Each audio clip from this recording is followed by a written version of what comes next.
akan pulang. Setiap kita akan berpindah. Di dunia saja kadang kita pindah tempat, pindah tugas, pindah domisili. Bukankah setiap perpindahan butuh bekal? Anda dari Jakarta datang ke Garut, bukankah butuh bekal?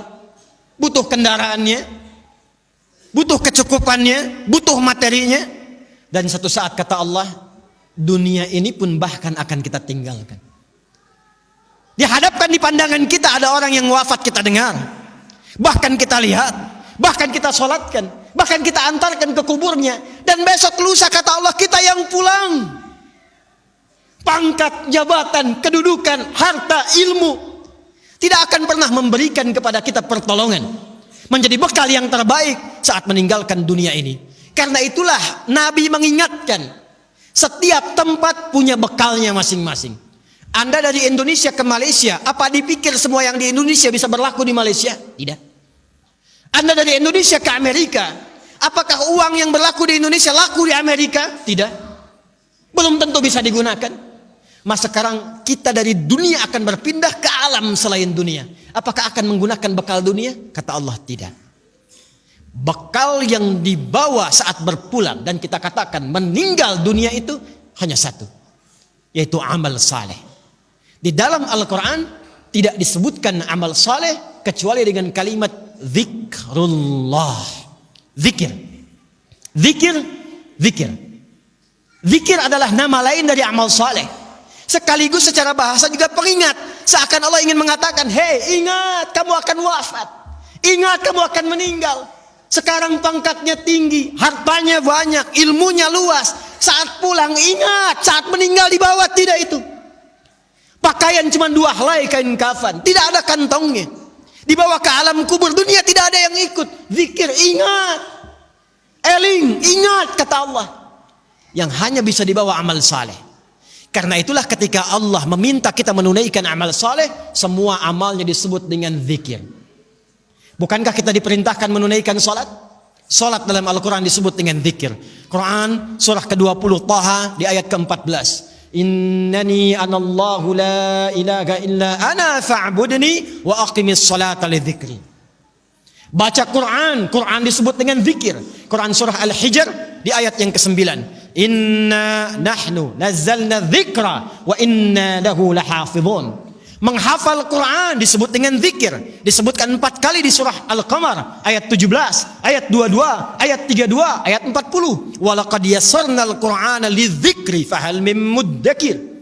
Doa itu amal saleh disebut dengan zikir. Quran surah ke-7 Al-A'raf ayat 205. Udzkur rabbaka fi nafsika tadarruan wa khifatan wa dunal jahri minal qaul. Anda setelah salat mengucapkan subhanallah, alhamdulillah, Allahu akbar, itu zikir. Quran surah ke-4 An-Nisa ayat 103. Fa idza qadaytumus salata fadhkurullah. Maka kata Allah, ingat, kalau sudah sampai akhir pekan itu, yang dihitung jangan cuma dunianya. Berapa ya harta yang dikumpulkan selama kerja ini? Di pasar, berapa keuntungan yang diraih? Di kantor, berapa omset yang didapatkan? Berapa pangkat yang sudah diletakkan di pundak itu? Berapa ilmu yang sudah diraih? Kata Allah, ingat, saat meninggal, apa bekal zikir yang telah kamu siapkan? Bahkan jangan-jangan sampai sekarang pun, puluhan tahun kita hidup, untuk sholat pun belum mampu mengenal, mengetahui, memahami apa yang kita baca dalam sholat kita. Bahkan diberikan usia yang banyak pun, jangankan menghafal Quran, untuk baca pun masih belum punya waktu.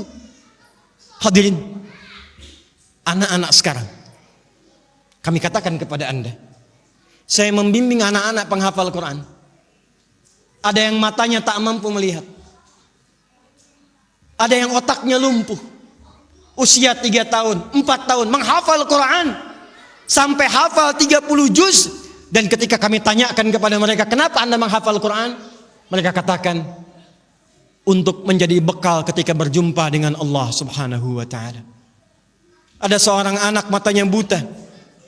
Orang katakan buta, kami katakan ditutup matanya oleh Allah supaya tidak memandang maksiat. Dia menghafal Quran, bapaknya menggendong, menaikkan ke motor, diantarkan ke penghafal Quran. Sampai selesai hafalan Qurannya, ketika dia pulang ditanya, kalau kami ingin berikan hadiah, apa yang kau harapkan? Kata beliau, saya hanya ingin doa saja. supaya Allah meringankan hisab saya di hari kiamat. Saya ingin katakan, ya Allah, saya mengakui saya banyak berbuat dosa. Maka mohon dengan Quran yang telah hamba hafalkan ini, kurangi hukuman kami ya Allah. Ringankan hisab kami ya Allah. Anak kecil, matanya buta, belum balik, belum berlaku hisab, menghafal Quran supaya minta hidupnya diringankan di hadapan Allah dari dosa-dosa yang mungkin dilakukan. Anda diberikan 40 tahun, 50 tahun, 60 tahun. Kalau sampai detik ini mengharapkan surga Firdaus, tapi belum serius mencari bekal, maka dengan cara apa lagi dan berapa lama lagi Allah memberikan kesempatan kita untuk mendekat kepadanya. Karena itu insan beriman, bangun kekuatan, bangun silaturahim, jauhi sifat terpecah belah, jauhi polarisasi, satukan cinta di antara kita. Setelah itu tingkatkan ibadah kita, niatkan setiap pekerjaan kita untuk mendapatkan ridha Allah Subhanahu wa taala, dan setiap tempat yang kita pijak, pakaian yang kita kenakan, kelak semua akan bersaksi di hadapan Allah. Itulah ikhtiar dan ibadah kita